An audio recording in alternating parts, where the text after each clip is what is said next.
Бір үзім нан. Баяғыда бір заманда бай мен кедей көрші өмір сүріпті. Олардың араздығы сондай, бірін-бірі көргісі келмейді екен. Байдың үйі кең, әдемі болыпты. Іші толған алтын мен күміс.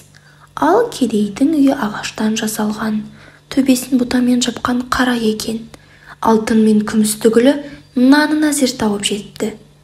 Егін егіп, оны суарып, күтіп, орып, өз күнін өзі көріпті. Бір жылы көктемде алапат су тасқыны болады. Бай алтынын көтеріп, ағаштың басына шығып кетеді. Ал кедей болса, бір көмеш нанын қойнына салып, ол да ағаштың басына көтеріледі. Су тасқыны 15 күнге созылады. Бір күні қарны ашқан бай кедейге: «Әй кедей, сен мына бір кесек алтынды ал да, маған бір үзім нан бер», дейді. «Жоқ, алтынның өзіңе нан бере алмаймын», деп жауап береді кедей. Екінші күні бай кедейден тағы да нан сұрайды.